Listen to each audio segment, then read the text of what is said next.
Of the big breaking news from Washington, D.C., Roe falls. The U.S. Supreme Court eliminates the constitutional right to have an abortion. In a 6-3 ruling, the court has overturned 50 years of precedent. At this hour, almost half of the states, including Ohio, are expected to outlaw or restrict abortion. What you see on your screen is what's happening. Major focus in Washington, D.C. The entire nation at this hour reacting to the news. Though we have known this day would come for weeks now, you see in Washington, D.C., large crowds have gathered outside the Supreme Court. Security there is tight. You see the view there, Washington, D.C., the state capitol here. People from both sides of this issue are reacting to this monumental ruling. We are also watching our own state capitol here in Columbus, downtown. There will be a rally there at 1 o'clock, so in about a couple of hours. Lots of reaction happening to this. We want to get to the Speaker of the House in Washington, D.C., Nancy Pelosi, taking some questions right now about this ruling. Million potentially exposed veterans, exposed to the burn pits, exposed to bad poisonous water at Camp Lejeune.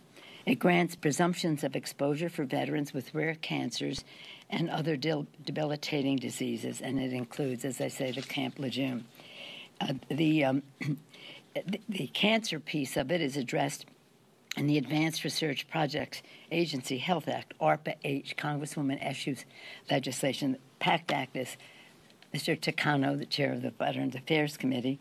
ARPA-H comes out of the Energy and Commerce Committee, this particular legislation, Congresswoman Eshu's, and that is accelerates the fight against cancer, supercharges the cancer moonshot, and again, a number of mental health bills this week and more to come that address mental health concerns that we have for our veterans, for our children, for our entire community.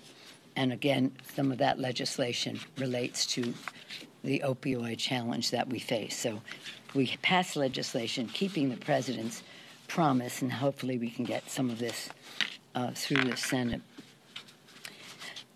But I am personally overwhelmed by this decision. From time to time, I quote this poem by Ehud Manor. He's an Israeli poet. I met his wife when I've been in Israel. He says, "I have no other country, even though my land is burning. Only a word in Hebrew penetrates my veins, my soul, with an aching body and with a hungry heart. Here is my home. I will not be silent, for my country has changed her face. My country has changed her face. I shall not give up on her. I shall remind her and sing into her ears until she opens her eyes." Clearly, we hope that the Supreme Court would open its eyes. But to see the Chief Justice side with this radical agenda, it's just stunning. And again, as a woman, as a mother, as a grandmother, to see young girls now have fewer rights than their moms or even their grandmothers is something very sad for our country. I only have time for like one or two questions. Chad and then Jacob. Yeah. You talked about the exercise by Leader McConnell on the Merrick Garland nomination, and then what happened with the 3 President Trump decisions here. We have a member of your caucus who's saying we don't care what the far-right extremist court does. I mean, even though you don't like the process to get these justices onto the court, which resulted in this decision, do you respect the process and what they've come out with, even though you vehemently disagree? I'm about truth and honesty. Mitch McConnell said when Justice Scalia passed away in the early month, was it February, the beginning of February, the end of January, that we didn't have enough time in an election year to confirm a justice. And so Merrick Garland was not even given a hearing with 11 months to go. And yet, when Ruth Bader Ginsburg died, before the word was out that she had died, he had already said, we're setting up hearings, when it was only weeks until the election. The inconsistency, the hypocrisy, I don't respect that process, A. B, that some of these justices who came before the Senate said they respected precedent and privacy. They must have a different view of precedent from what their vote was today on Roe v. Wade. No, I don't respect a process that criminalizes a woman's right to her reproductive freedom. Jake? Do you have any plans for action in the House? I mean, you've already taken action. Yes. Is there something that you do further? We have passed that legislation really in order to make it the law of the land. It is clear that we just have to win a majority in November. And everything is at stake. If you're a woman, if you care about women, if you respect women, you know that this is a disgraceful judgment that they made. So, needless to say, and I quote Lincoln all the time, public sentiment is everything. With it, you can accomplish almost anything. Without it, practically nothing. But in order for public sentiment to prevail, people have to know. And people do know. There are probably millions of Americans out there who are angered, saddened by this decision, who feel very helpless, like that they can't do anything about it. What's your advice to them about what they should be doing? Well, I think that, again, it's always about the outside mobilization is the most important part of any success that we can have on an issue.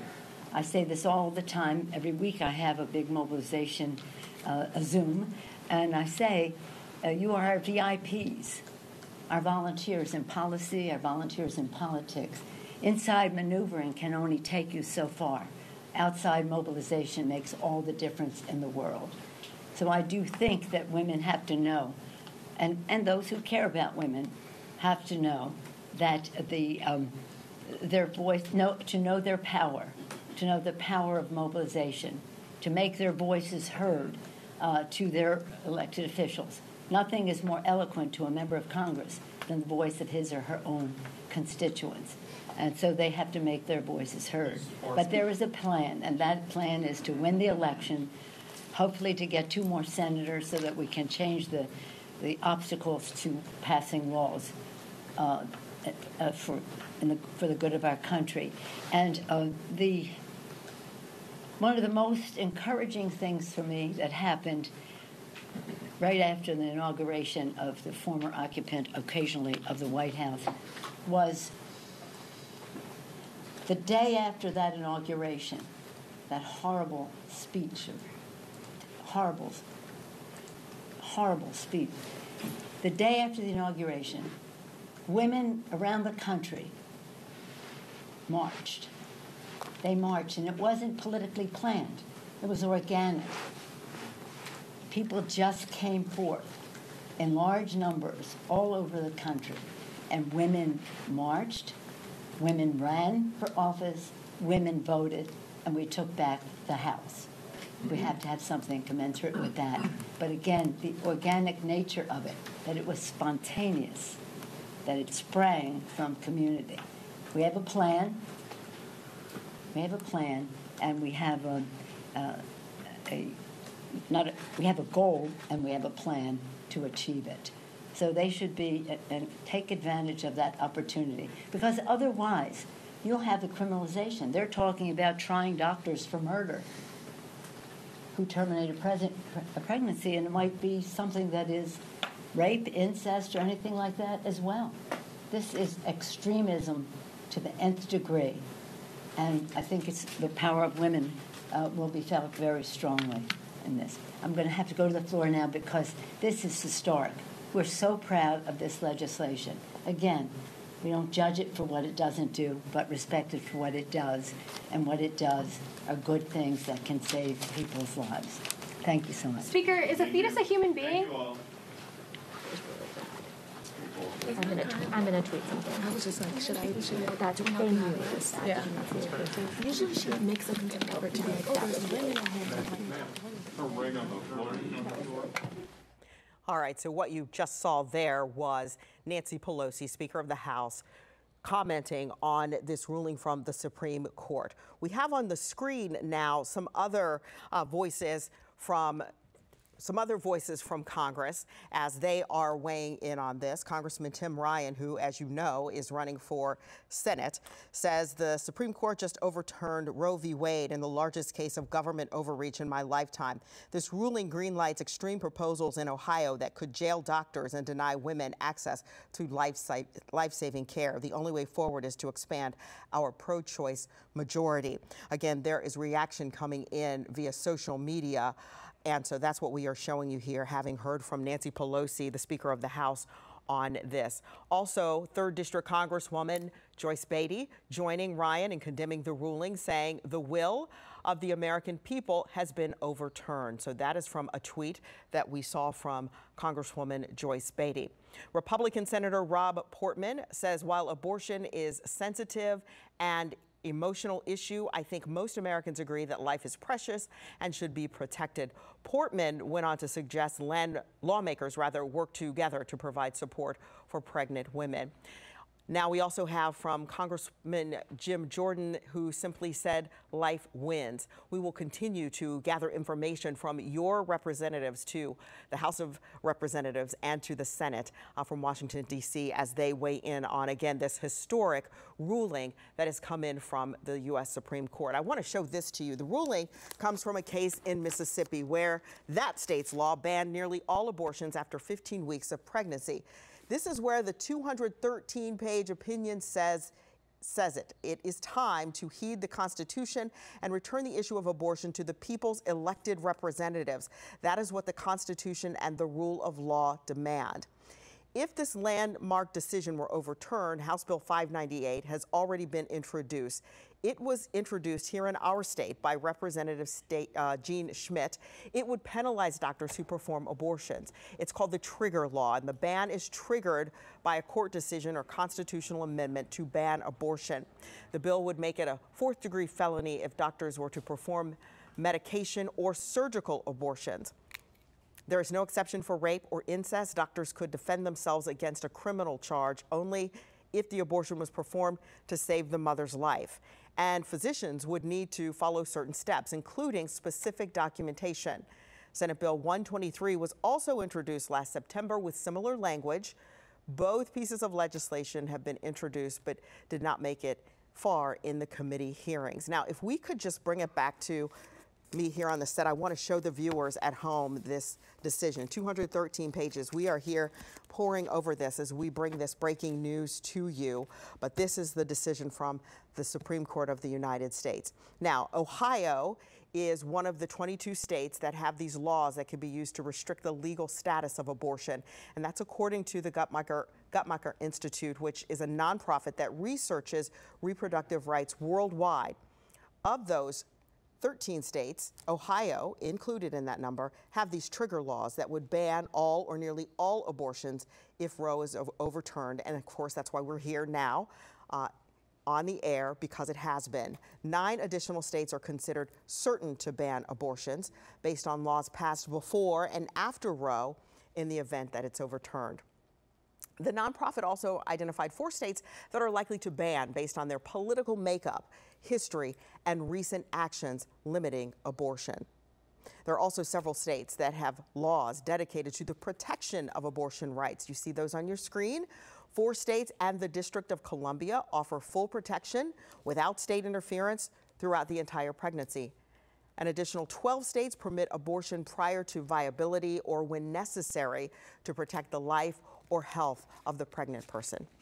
Historically, abortions in Ohio have trended downward. We have this to show you. In the decade following the Roe v. Wade ruling, numbers spiked at more than 45,000 abortions in 1982. However, in the last decade, there have been, on average, around 20,000 abortions each year. We do not yet have the numbers for 2021. That data will be released in October, so some time there. But the state health department says that there were 19,438 abortions performed in Ohio in the year 2020. Some polling here. ABC News and the Washington Post conducted a poll about abortion a week before the leak of that draft opinion. In that poll, 54% of Americans supported upholding Roe. 28% supported overturning it. The remaining 18% had no opinion. Now, when it comes to the decision about whether a woman can get an abortion, 70% of Americans said that decision should be left to a woman and her doctor. 24% said it should be regulated by law. So again, we have this breaking news that has come into our newsroom, and of course the networks. We will be covering this all day today. You can also follow us at 10tv.com and on the 10TV app. We now return you to our regularly scheduled programming.